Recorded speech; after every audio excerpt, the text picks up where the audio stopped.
Hi, Alyssa. Hey, Katie. Guess what? What? The doors to community are open now Oh my through gosh. January 24th. Yay, I'm so excited. I am too. Okay, let's talk about what you get in the Hustle Humbly Please community. tell us. We do giveaways. Yep. You get a discount for merchandise. Right. You get access to the private Facebook group. So important. We have a book club, my favorite. I love the book club. We have a monthly live with us. That's right. And then one of my favorite things has been the Hustle Humbly Community Referral Network. I know. So if you are part of the Hustle Humbly community, you get to go in and put your information in on our spreadsheet with the cities that you work. And then if somebody needs a referral outside of where they live, they can go check and see if there's a Hustle Humbly listener out there that would like a referral. We have made so many love connections. So many. I'm so happy and pleased and proud of that because it's hard to find a like-minded agent. It really is. When you want to refer. So Yeah. that is one of the nicest benefits, I would say. Mm-hmm. Okay, so guess what this month's live is? What? It is a whole session on Google Biz. Oh, fun. We're all going to get together and work on our Google business accounts, and we're going to hold each other accountable. And at the end, we're hoping that within a couple of weeks, we'll all check back in and be like, voila, great, Google Biz. Yeah, so now we do have some everything there. functional stuff like that. So that's this month's live. When And is it? Well, it's on Wednesday the 18th. Oh, so you have to join now. Join now. Okay. If you join right now, you can come see us live talking about Google Biz on the 18th. I think that's perfect. Okay, so you can find out more and join us at hustlehumblypodcast.com/membership. Perfect. See y'all there. Okay, bye. They're like, I am not compromising at all. My house or my spouse. I'm like, I'll just stay single, thanks. I'm going to die here in this home. Okay, 28% of home buyers. I would like to at least get an A on that for next year. Right. So if we could bump up the grade to the 90s, that'd be amazing. good. Uh-huh. And you're basically giving the advice that she would have gotten from you if she had used you as her agent. It's a big mess. It's a big mess. They already got a realtor, and then 4 steps later, they're calling the seller. Yes. Hi, y'all. Welcome to Hustle Humbly. It's Alyssa and Katie, and we are 2 top producing realtors in the Baton Rouge market. We work for 2 different companies where we should be competitors, but we have chosen community over competition. The goal of our podcast is to encourage you to find your own way in business. So stop comparing yourself and start embracing your strengths. Hi, Alyssa. Hey, Katie. It's episode 180. Oh, good. It's the profile of home buyers and sellers for Woohoo. 2022. Oh my gosh. For those of you who have been with us for a while, every year Katie likes to read the National Association of Realtors Buyer and Seller Profile Report. Listen, the people like the report. Yeah, and for some reason, it always is one of the top listened to episodes. I think I know the reason. Why? Because the report is quite lengthy, but the information is quite good. And Mhm. people want to hear the information, but they don't want to read the information. Like myself. We're doing them a service. Yes. So the service is that we're going to go through the report and tell you all the most interesting details. If you are not familiar with this report, I Please will tell us. read you Mhm. their little summary of how they got this data. Okay, great. Might be Please important do. to understand. Mm-hmm. In July of 2022, the National Association of Realtor mailed out a 129 question survey Mm-hmm. using a random sample of recent home buyers and sellers. Mm-hmm. They received over 4,800 responses from primary residence buyers. Do you remember how many they sent out? I will tell you. They sent out 153,000 requests, and 4,800 people did it.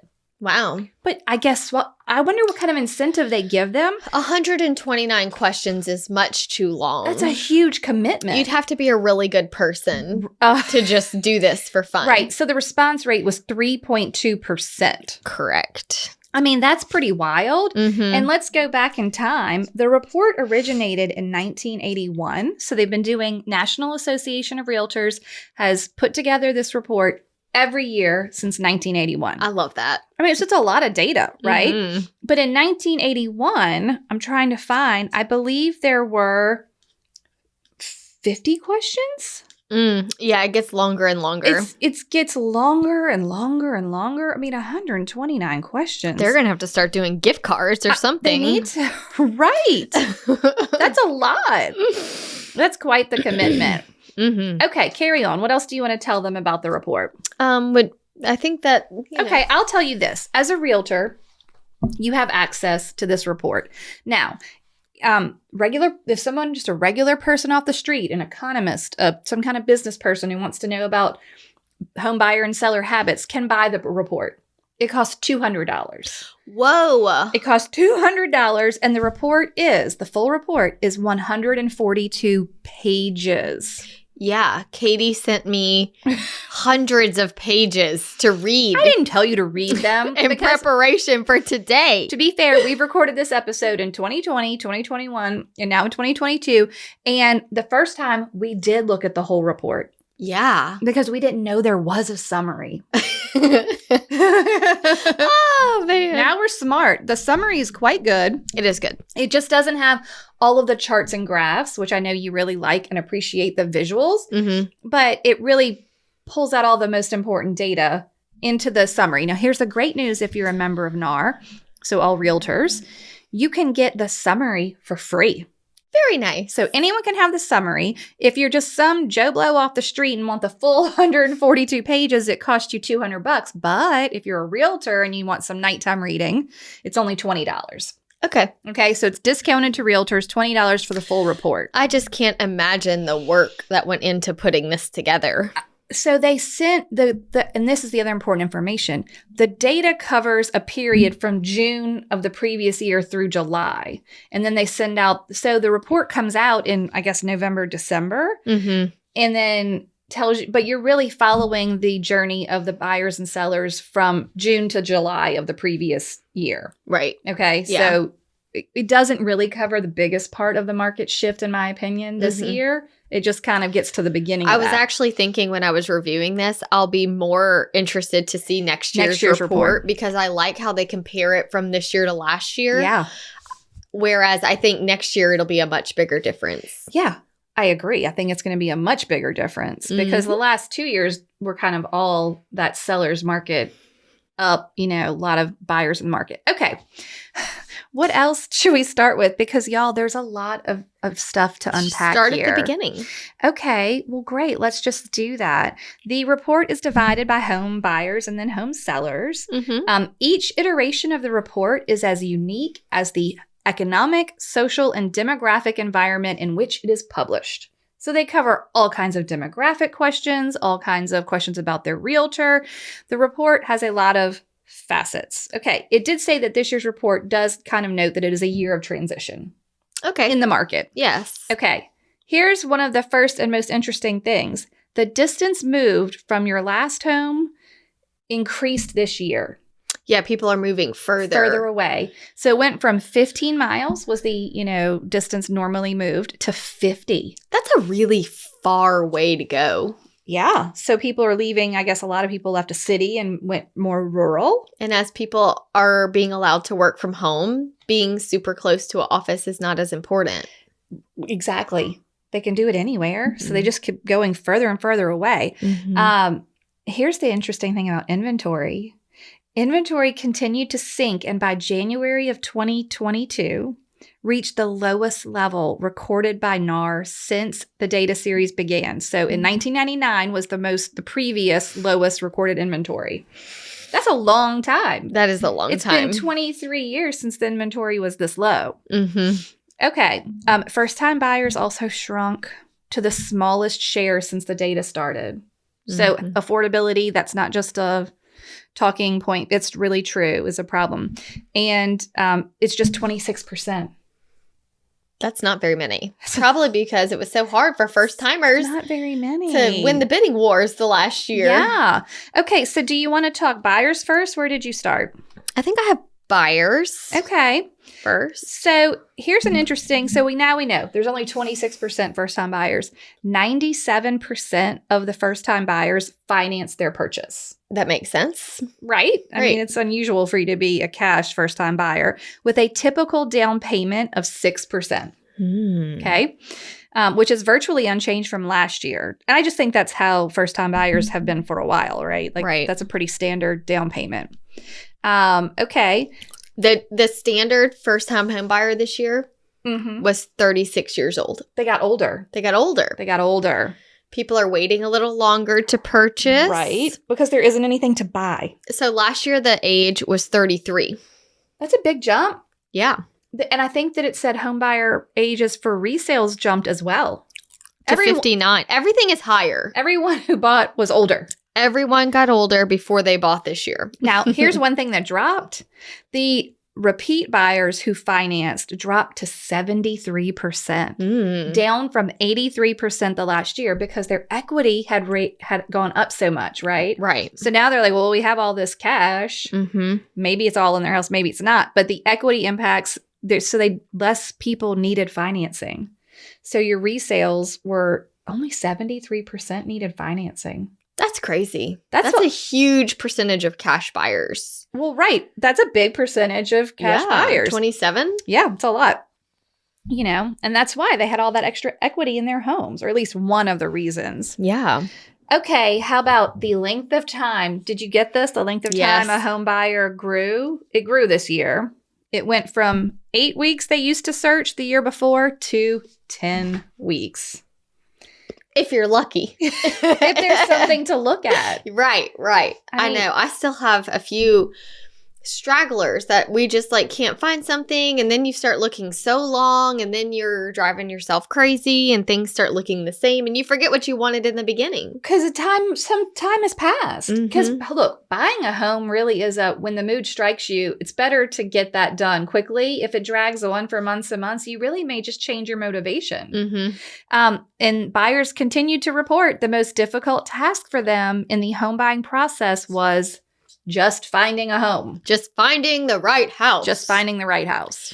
It said that the group that was least likely to compromise on anything was single males. Maybe that's why they're the lowest percentage of buyers. Right.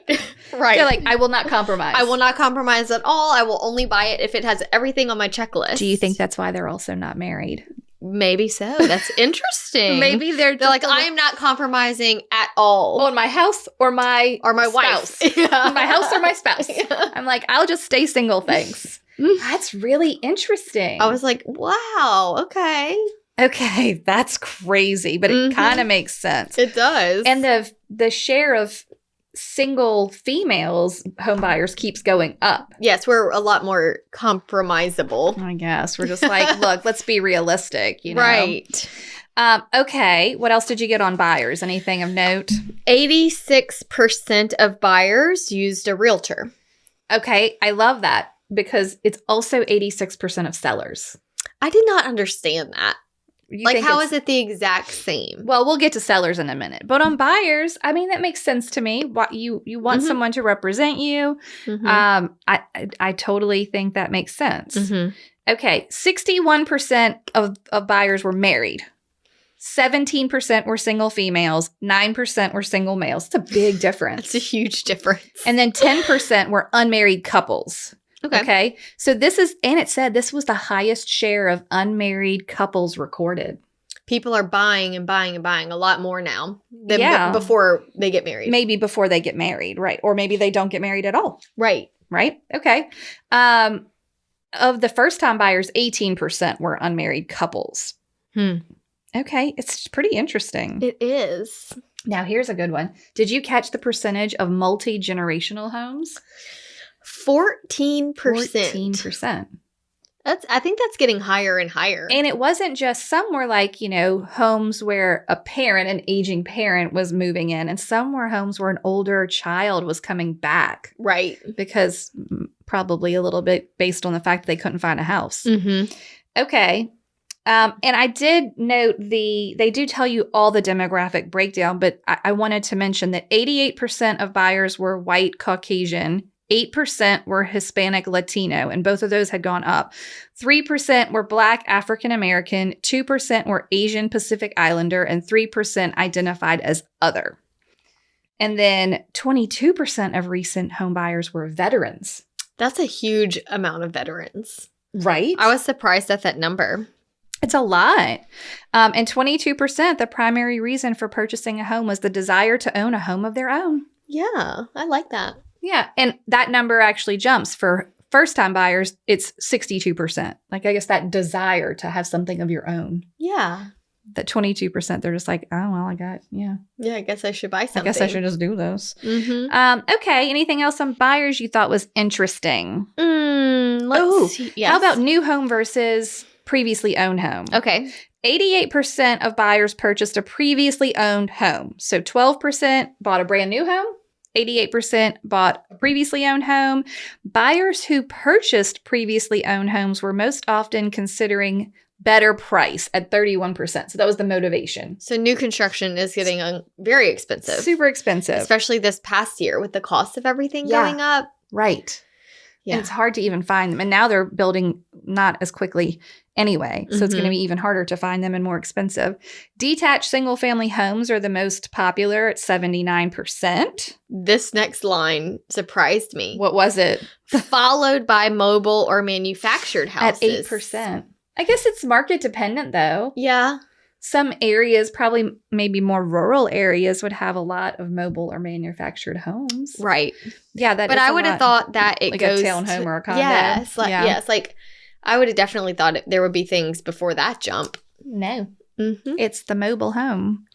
Okay. The median distance, we kind of talked about this, was a significant increase. So now they're moving 50 miles away. Mm-hmm. In between 2018 and 2021, it was always 15 miles. Right. It's They like wanted a big to be close jump this year. Yeah.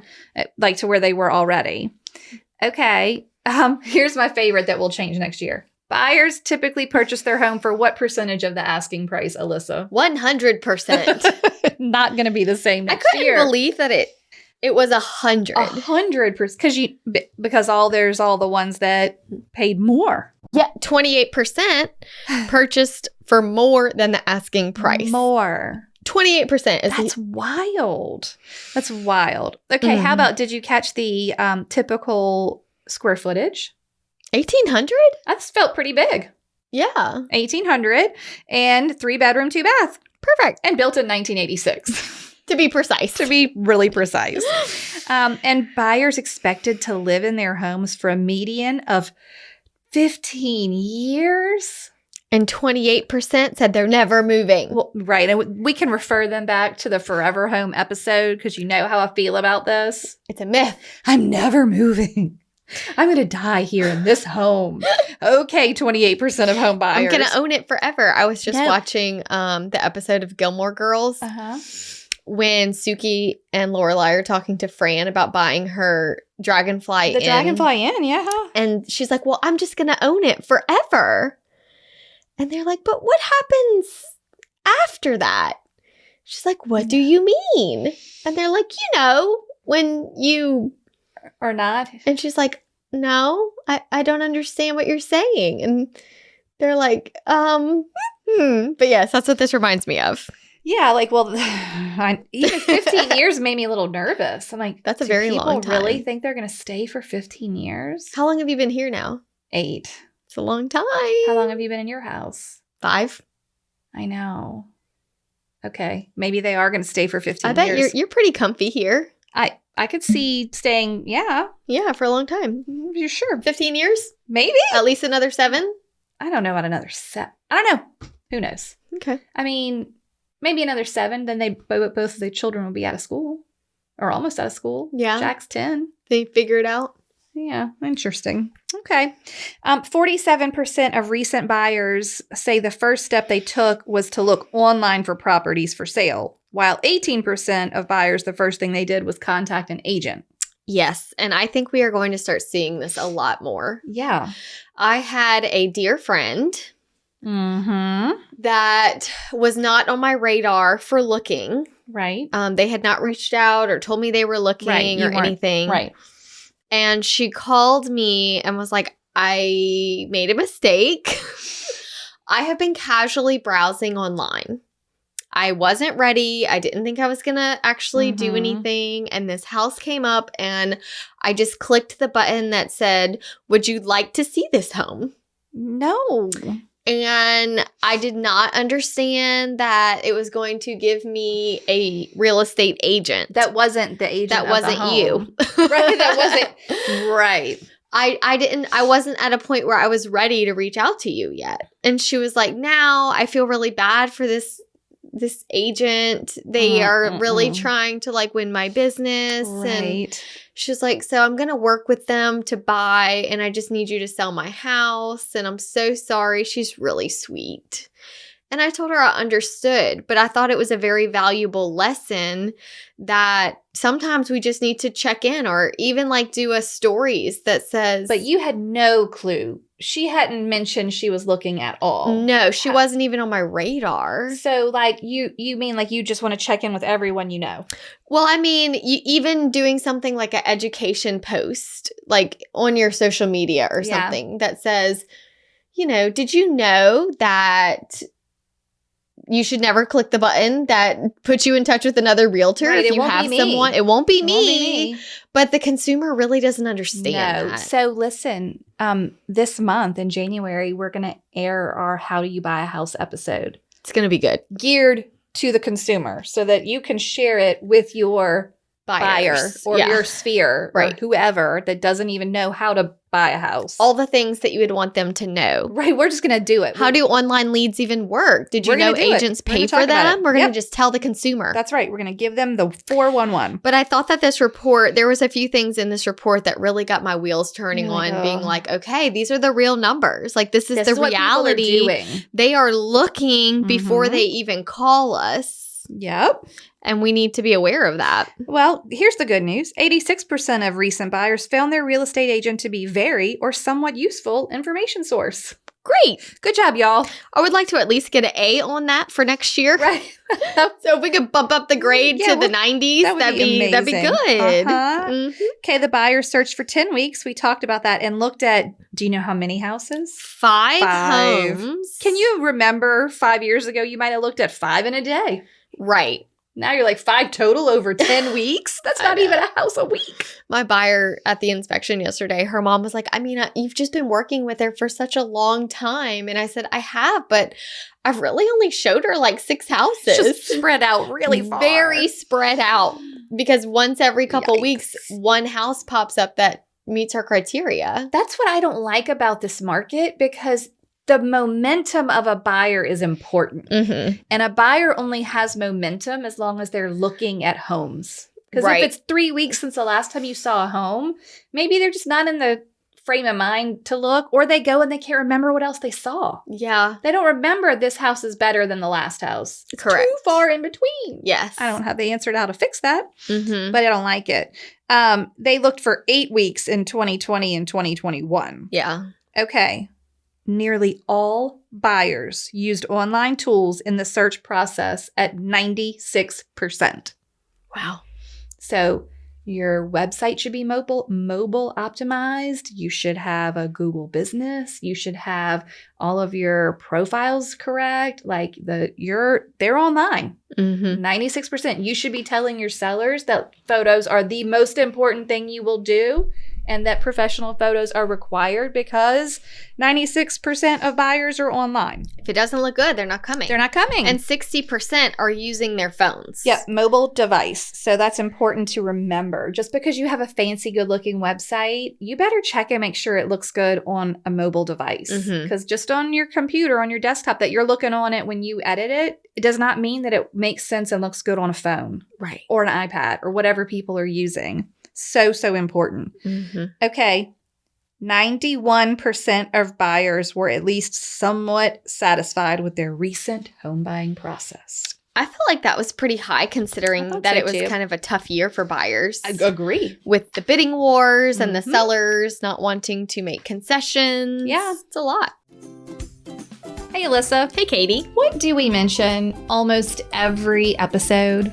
Email templates. You're right. We sure do. And after every time we mention an email template, do you know what we get? Emails asking if they can have copies of the email template. Can you send me a copy of that template? I have never had one like that. That sounds great. And you know what the good news is? What?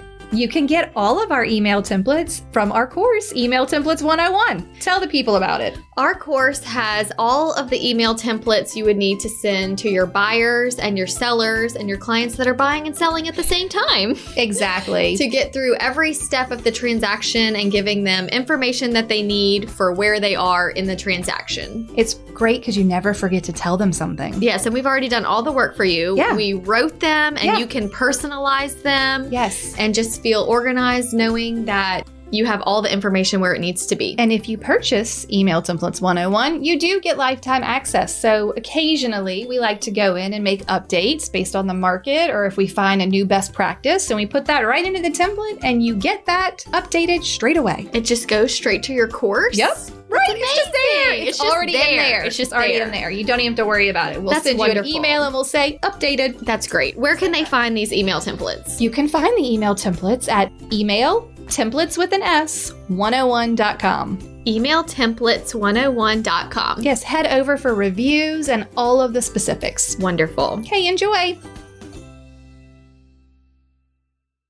Okay, now we're going to move on to the portion of the home buyers that talks specifically about their real estate professional. Okay. Right? Are you ready? Yeah. Okay, this is important information because this is where we come into the process. Okay, 86% use their real estate agent. We've talked about that. And 10% purchased directly from the previous owner. So bought a for sale by owner. Right? Correct. Yes. Okay. Having an agent help them find the right home was what they most wanted at 49%. However, to me, that said, more than half of the people didn't need their agent to find their home. Right. They made it sound like that was the big percentage. No. Sure, the other motivations may have been split, but to me, the important thing to note was that less than half of the people said, I need my agent to help me find a house. Mm-hmm. They need them for all these other things. Right. Right? Yeah. So, and I've been saying that for a long time, but I thought that was interesting. Well, it seems that I look back at the beginning of my career when I was setting up searches, and I have found a few things. One, they always know what they like more than I do. Yeah. I enter what they tell me. I enter their basic criteria and try not to make it too limiting. Mm-hmm. But a lot of times they end up sending me houses that were just not on my radar based off know. of what they told me. Because I think they're changing their search in the moment based on what they can and cannot find. Mm-hmm. Whereas if you just set them on, well, you said this is what you wanted, Mm-hmm. and then it doesn't, there's nothing like that. Right. They're basically sacrificing what they told you mid-search Mm-hmm. when they're searching. Well, okay, I don't mind going up $10,000 in price, or maybe I need to take out that third bathroom, or, they're changing it as they search. Okay, 38% of buyers used an agent that was referred to them by a friend, neighbor, or relative. 38%. 12% used an agent that they had worked with in the past to buy or sell a home. And 10% found their agent when inquiring about a specific property online. It's getting higher. It's scary high. I don't like it. 10% When I saw that, I clicked thought the button. 10% click the button that said, want to see this house? And they Click were like, here. Fine. Sure. You're Thank all you. interchangeable. Yes. I don't care who it is. Right. Just come open the door for me. Mm-hmm. Very scary.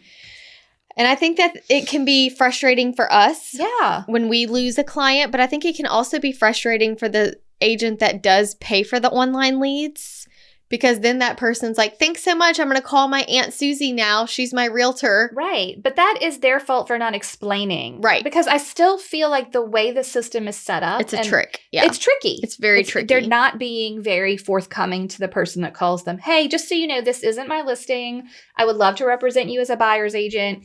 Happy to schedule the showing, Mhm. But that's not what happens. They try to suck you in and then hope you're nice and won't fire them.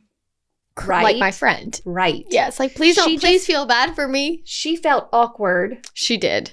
She told me that. She was like, I don't want to tell this agent that I didn't know what I was doing. And she called and asked me several questions during her buying process that I couldn't believe. that they didn't answer. Did you ask her? Did you ask your agent?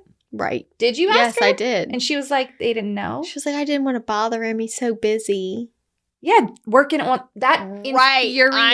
I know. He's so busy working those online leads because he has to drop everything and go. Always. And you're basically giving the advice that she would have gotten from you if she had used you as her agent. It's a big mess. It's a big mess. Oh my gosh. But y'all, take note. That is what happens. Mm-hmm. And then and depending on your personality, you might be so hurt by the situation that you don't want to help them through that part. Or maybe you just like damage the relationship for the future. Mm-hmm. Ugh, very frustrating. These were the steps that most buyers took. Let's hear the steps. On their own. Okay.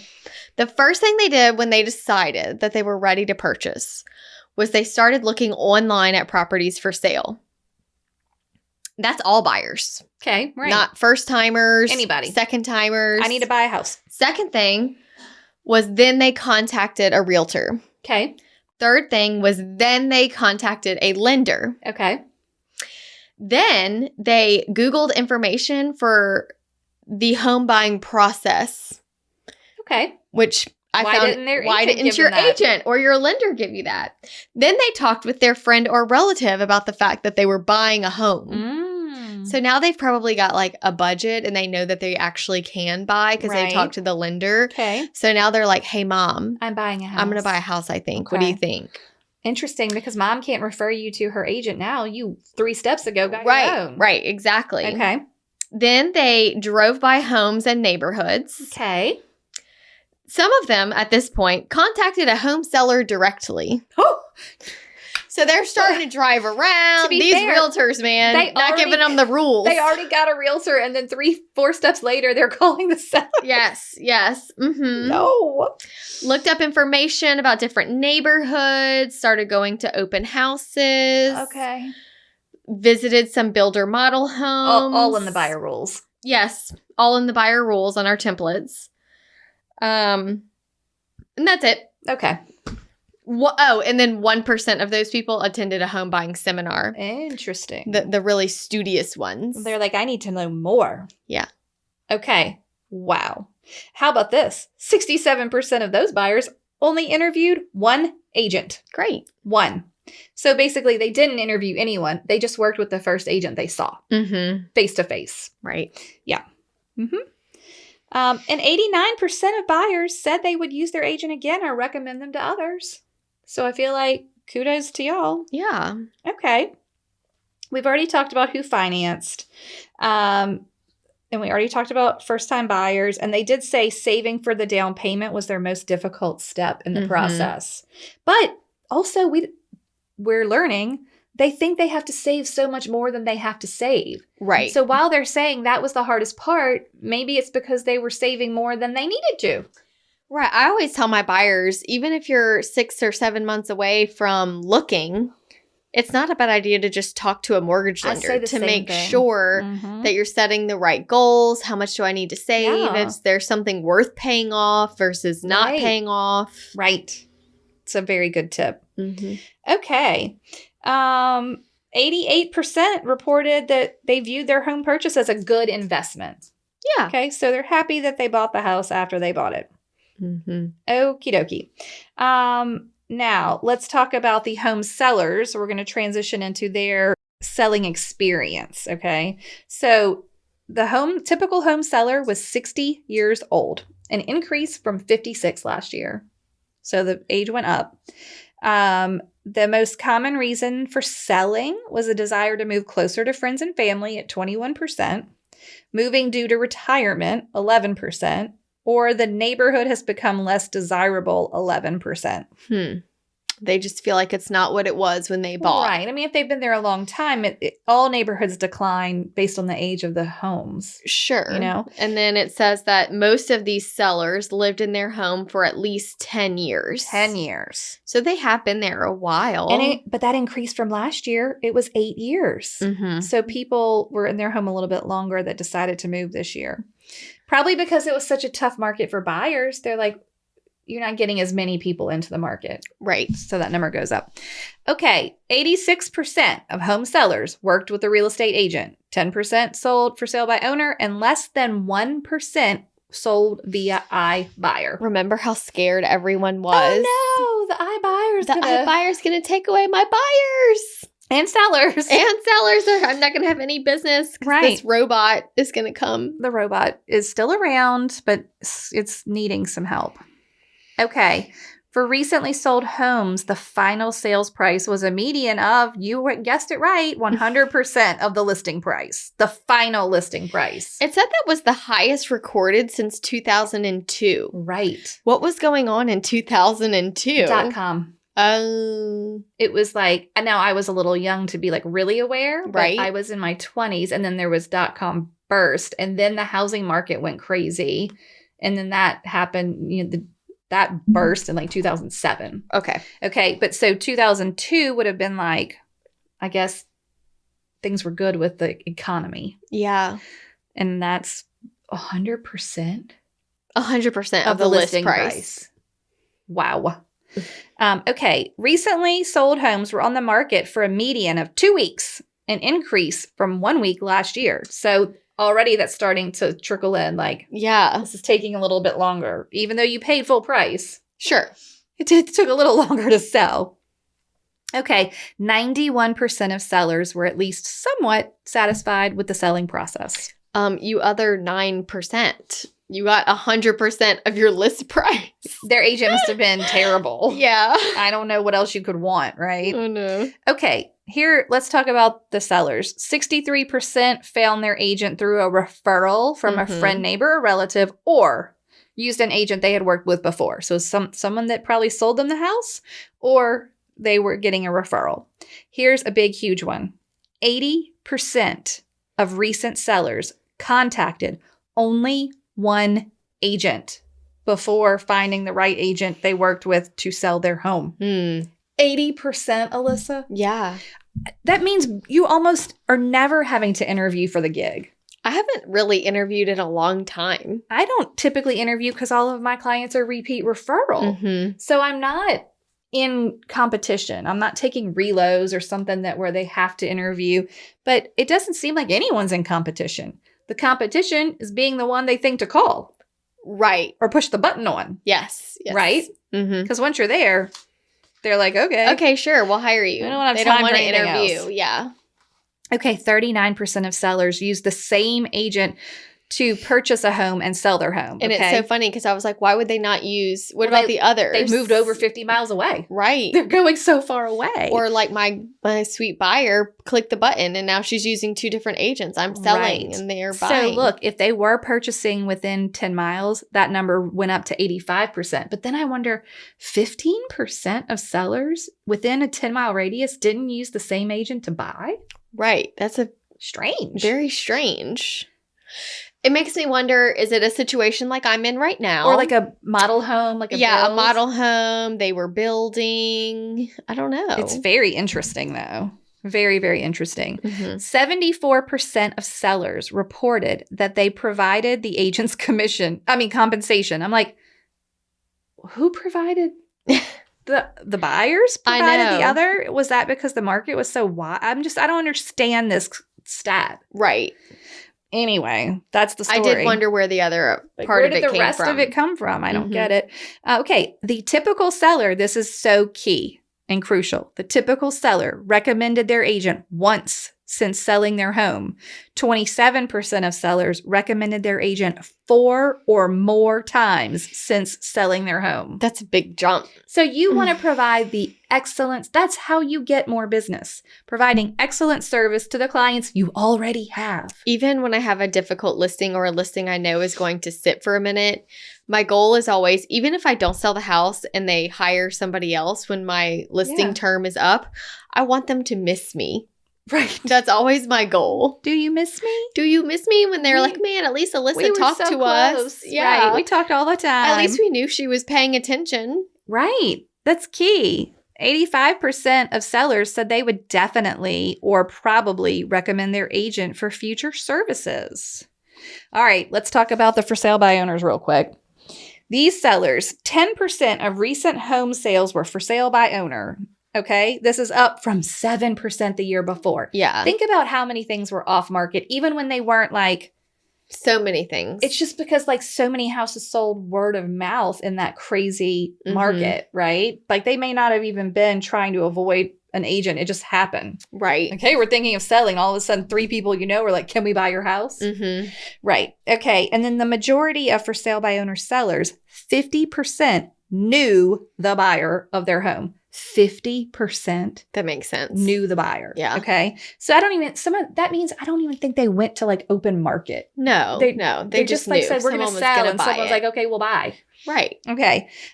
Within rural areas, 13% sold via for sale by owner compared to 6% in suburban areas. So look, the total in the whole report is 10% were for sale by owner. Right. But in rural areas, it's higher, 13. Mm-hmm. Whereas in suburban areas, it's only 6. Yeah. So if you're working in a city, There's not that many. It's not that many. Mm-mm. It's just not that many.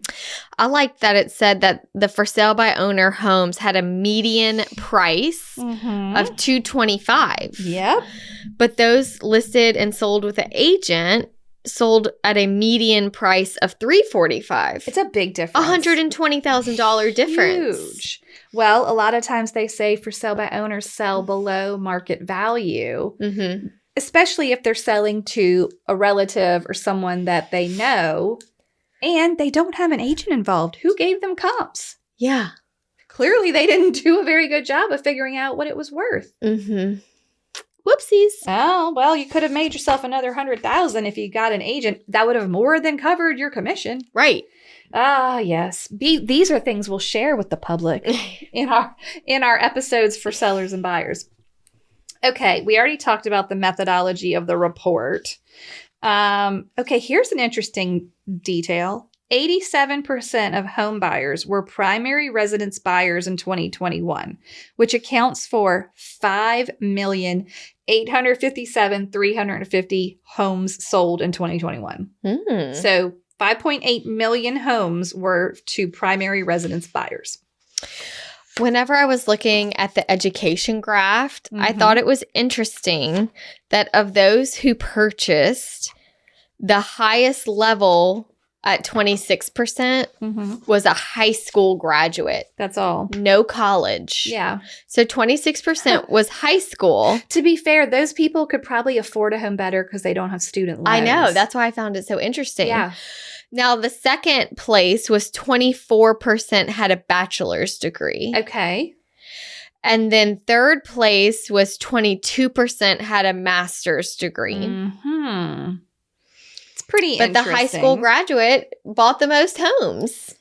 Right, because they're probably in skilled labor or some kind of other job where Yeah. they get paid. Right. They get paid. They And don't they're have not student paying a loans. student loan. Yeah. Love that. Love that for them. So interesting. Super interesting. Any other interesting tidbits you found? The household income was the highest. Let me see where it was. Between 85. Nope, that's not right. Between $100,000 and $125,000. Oh. So for those who bought, Mm-hmm. the highest income bracket Mhm. of those who bought make between $100,000 to $125,000. Okay. And then the second highest was actually $200,000 or more, $200,000 or more. The highest frequency of people. Yes. Okay. Yes. And then the third was $85,000 to Ah. $100,000. Okay. So basically $85,000 It's like the and up is the majority of buyers. But I think they're coming out with so many new programs Yes. now that we're Mhm. going to see these other numbers really Hopefully go up. change. Yeah, like with Yes. the bond programs we would and like things. it to be more affordable. Okay. I also found a great article after I read this summary in Inman, written by Bernice Ross in November, about how to use this data. Okay. Like, what are we? All right, we know a bunch of numbers and stats. Like, what are some things we want to do? She did point out, which we haven't talked about yet, that buyers and sellers talk about what they want in their agent. When searching for an agent, buyers were looking for someone who is honest, has integrity, is responsive. I'm going to give y'all a beat, is responsive, has strong knowledge of the real estate market and the purchase process. When hiring an agent, the 3 factors that were ranked highest on the profile were the agent's reputation, trustworthiness, and honesty. Yeah. So they're like, please don't use car salesman me. Like, just be honest. tell me the truth. Is this a good house? Exactly. She also was like, well, referrals are still the primary source of business. So we're going to keep beating the drum of you should have a database. If you don't have a database and if you're not reaching out to your database, then you're missing out on the primary source of your business. Right. 41% of all transactions resulted from a referral. I mean, that's a lot. That's huge. Yeah.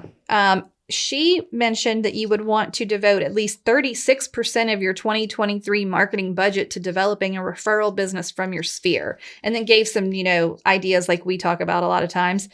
Instead of farming an area, actually use your print and digital marketing budget to stay in contact with your sphere. Shocking. People already know, like, and trust you, and the trust is all they really want. It's the easiest business. So easy. Okay. She also mentioned for any lead, this is key and crucial. Y'all listen. For any lead you did not meet in person, schedule a face-to-face meeting ASAP. That's good. Why, Alyssa? Because we have to know, like, and trust you. Know and you're a real person. Work with the first agent they see. Yes. Right? So you want to be the first agent that they see. Yes. They need to get their eyeballs on you. Don't let them see the agent that they pushed the button on. And if you're the agent they pushed the button on, you better schedule to see them in person. Right away. Hurry, quickly. Yes. It said the first agent that meets in person with the seller gets the listing 80% of the time. Huge percentage. Huge. In terms of buyers, 2/3 work with the first agent they interview. Okay. Now, she recommends to stop throwing away buyer leads. So what does that mean? She says, how many incoming buyer leads did you ignore this year? According to this profile, so our report, 58% of them were living in a home they owned. So the theory here is you get a buyer lead. It's maybe not exactly what you want. You didn't even ask or know that they were a seller too. Right. Like, you should have pursued them because they were likely also a seller. 2 transactions too. Yeah. Yeah. Then you have to find half as many clients. Right. Just get 2 transactions out of the one. 58% were sellers and buyers, and they just reached out to you as a buyer. Sure. I mean, so you really got to find out what they're doing and what's their story. I thought it was interesting that it said 76% of buyers felt that they wanted their agent to call them to inform them of activity. 76% of buyers? Like, hey, this new house just came up. Oh, like alert me. Yes. Let me see what phone. Yes, via the phone, not just. I think my millennial friends are starting to have small panics. Right. Same. Let me find the chart. And my Gen Zers. Now listen how close it is. Okay. 75% said it was very important that their agent call them on the phone and tell them updates. Okay. See, these don't add up to 100, but they tell you in the report why that is. Oh, okay. But I don't remember, so just keep going. 73% said they would like a text message. Oh, because you can probably pick more than one answer on that question. Yeah. Okay. But the most people said phone call. Okay. 2% later, text message. And then it said it goes to 69% sends postings. Postings? Oh, like the actual listing email? Or are we talking about in the like mail? A listing email. Gotta be. Okay. I will send it to you by post in the morning. That's good. Okay. It's very interesting. Very interesting. Okay. Next up, Sweet Bernice is recommending we prospect for the 24% of people that have to move. Okay. So in a rapidly increasing interest rate environment, like the one we're in now, one of the best places to prospect for clients are those who are being forced to move. Okay. This can result from a major life change like marriage, divorce, birth of child, children leaving home, job change, or retirement, as well as financial difficulties, mobility issues, or inability to take care of their home. Okay. In the chart, the 24% of the buyers said they did not have much choice. They had to move. Okay. So who had to move? 11% were retiring. 9% it was a change in family situation. Okay. So marriage or divorce. And I do think that, especially right now, even though I think we're okay because things are settling back down, for a minute there, the only people that were looking were the ones that had to. Yeah, because and then everyone they have else to is buy. saying, oh, the rates are high and the prices are high. Be careful. But I don't you need know, to do it. Yeah. Job relocation was 7%. The upkeep was too difficult, or they had a health or financial limitation, 5%. And they couldn't afford the mortgage, and their living expenses was 3%. Right? Yeah. Okay. Then we use the data to find our high probability sellers. Okay. So sellers who are 18 to 34 years old and have been in their home for 2 to 5 years. Then you have the sellers who are 35 to 44 years old who've been in their homes 6 to 10 years. Okay. And then the sellers who are 55 or older who have owned their home for 21 years or more. Okay, so these are the 3 categories of sellers that are most likely to move by their age and length of time they've owned their home. Okay? So it's different for every age group. It's interestingly, the older you are, the longer you've stayed in your home. I think that makes sense. Right. Okay. I'm trying to see if there was any other good tips she gave us. She did say that the 55 and older crowd was a really important demographic. But there's less senior housing. I know. It says educate yourself about right sizing and avoid using the term downsizing. Ooh, that's an interesting tip. What do we call it? Right sizing. Oh, we need to find the right size for you. Yeah, not downsize. Down. I don't want to move down in life. Does that mean that things are getting things are shrinking around me? Like the arrow? No. Right size. Get the right size. It's interesting. I like that term. Me too. Right sizing. Well, to be fair, almost all of my people who were downsizing were always moving from large piece of land in a large home to a large home and a small piece of land. They were always downsizing their exterior maintenance. That makes sense. But they would keep the house the same size. They just didn't want the lawnmower. Sometimes they would get the bigger house, but the smaller yard. Okay. For the downsizers. Yeah. Because it's too hot outside. Yeah, you can't cut grass that long. They don't want to cut grass. They're like, no, thank you.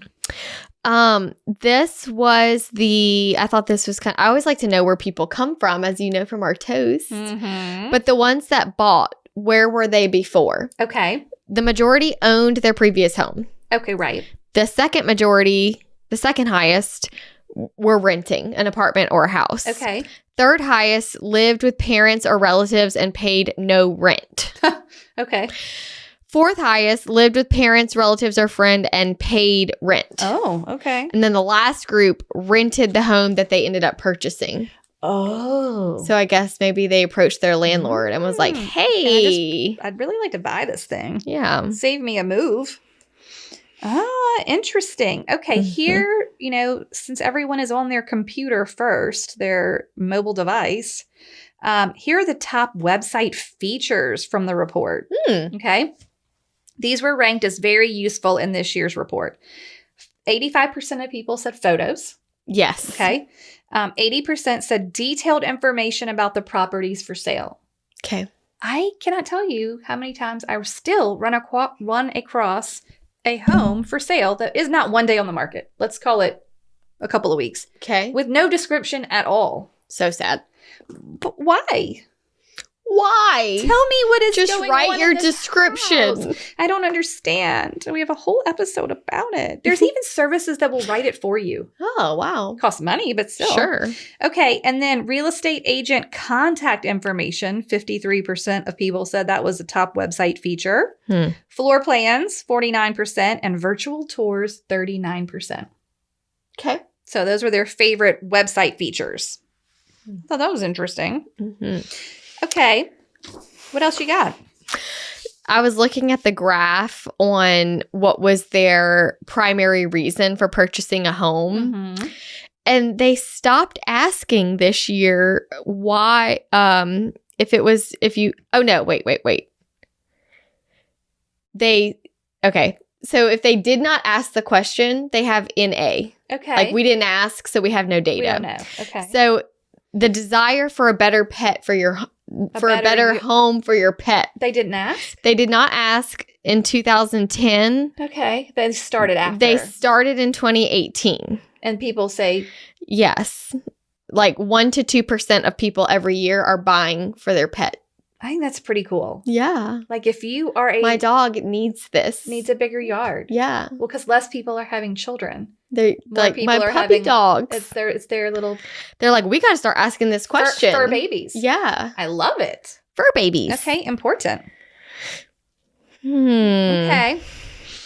I think that's really the tenure. I think is really important. I honestly feel like tenure for it to fluctuate 2 years, like from an 8-year last year to tenure this year. I really believe that will change every single year dependent on the market. Yeah. Right. It could be a 7-year. It could be like everyone decides to sell, or it could be, 12 years. Everyone's like, no, I don't want to sell.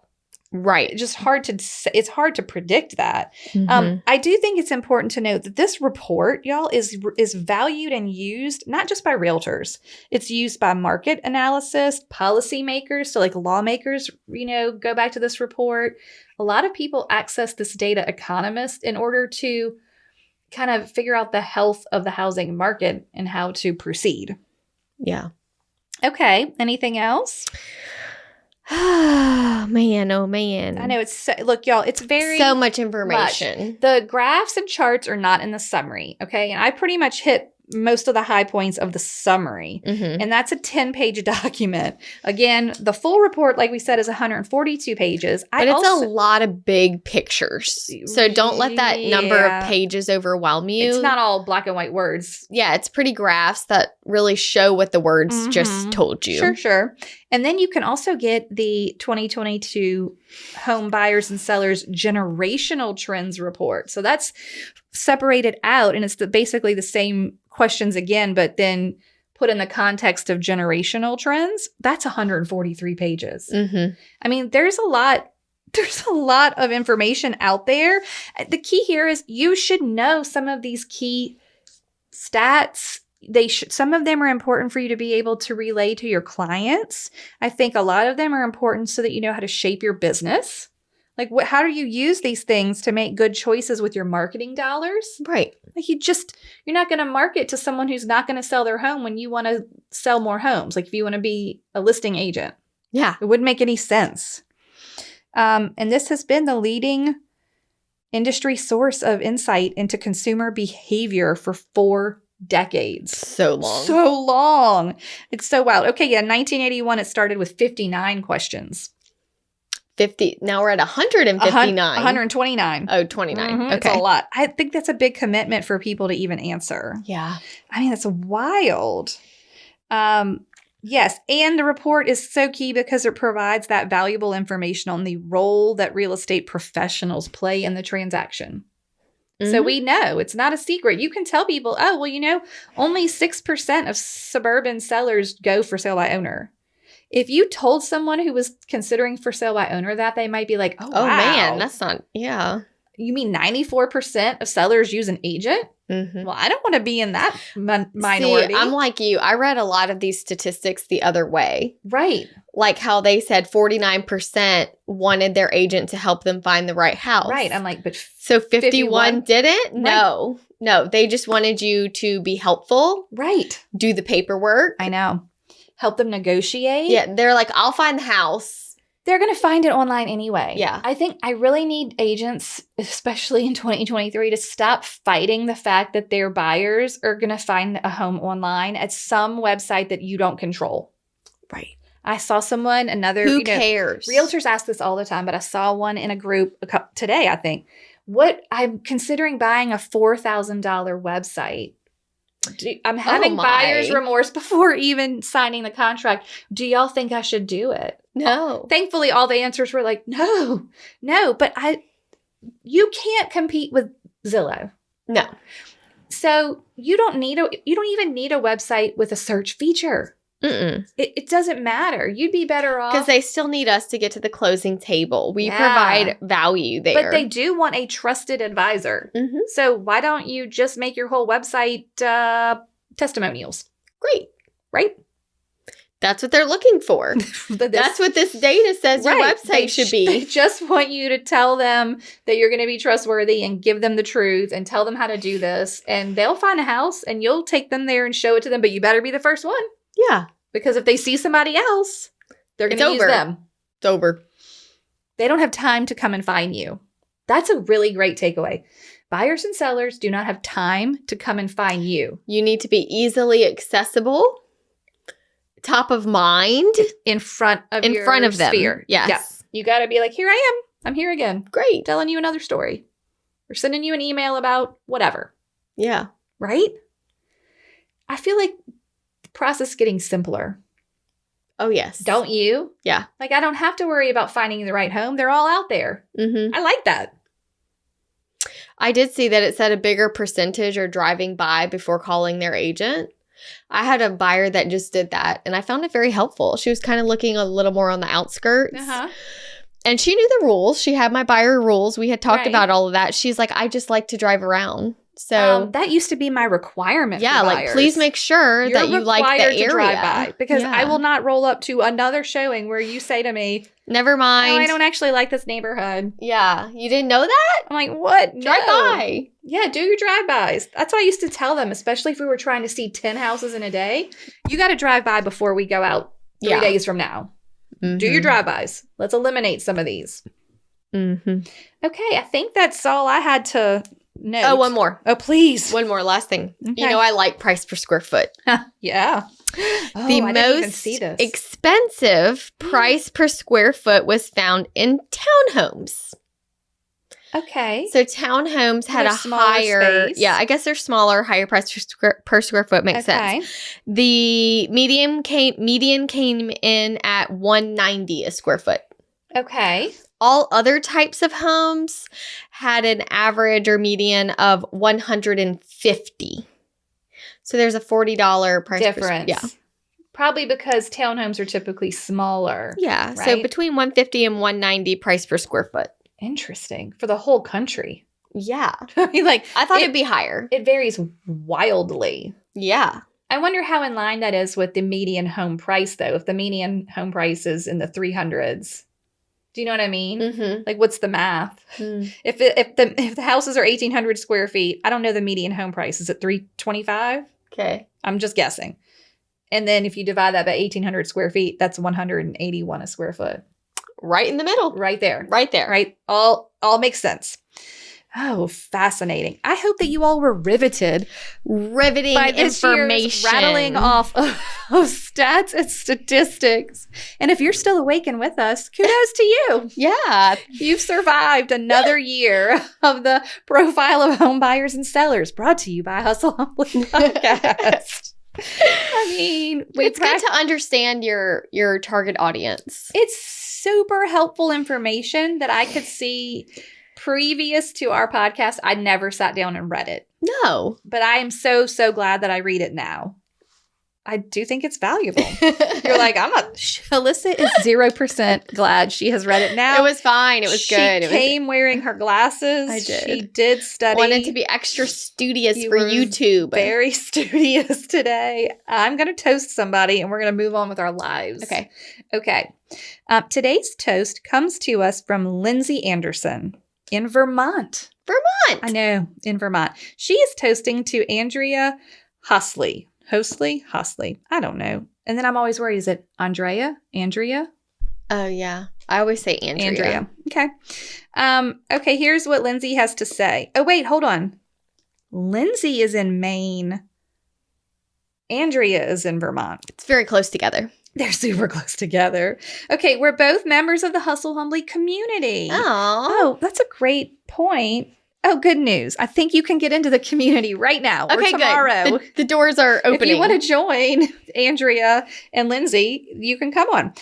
Okay, we're both members of the Hustle Humbly community, and she reached out to me with the absolute best seller referral ever. Oh, Man, I didn't even plan this. this is good. These sellers are incredibly kind and value my knowledge and are very receptive to advice. These are my favorite kind of sellers. Yeah. They are dream sellers. The listing will be live on Wednesday. This was back in September. Andrea, I appreciate you trusting me with this family. I am so, so grateful to be a part of such a wonderful community of like-minded agents. Aw. Cheers to Andrea. I am looking forward to helping get this awesome family back to Vermont. That's amazing. I bet they're already gone. Yeah, I bet they're there now. Lindsay, give us the follow-up because I think you're done. Yeah, so if you are not in the community, in the Hustle Humbly community, we have the Hustle Humbly Community Referral Network. That's right. So if you are part of it, you will be able to be on the list. Yeah. And enter the cities We've had that quite you work. a few love connections made. We have. I know. I'm so proud of Yeah. everyone. To be able to find another like-minded agent is hard. Yeah, it's very hard. So it's nice to just be able to go to that spreadsheet and type in the location and be like, huh, Here you are. here you are. So Lindsay got found by Perfect. Andrea, and I'm Right. loving that. So cheers to Andrea. Cheers, everyone. Cheers, everyone. Y'all have a wonderful day, and I guess go get a cup of coffee to wake up. Yeah. Goodbye. Thank you so much for tuning in to the Hustle Humbly podcast. Let us know who we should toast to for the next episode. Be sure to follow us on Facebook and Instagram at Hustle Humbly Podcast. If you have an episode, topic, or question, please email us at hustlehumblypodcast@gmail.com. Be sure to subscribe to the podcast and leave a review. See you next week. Bye.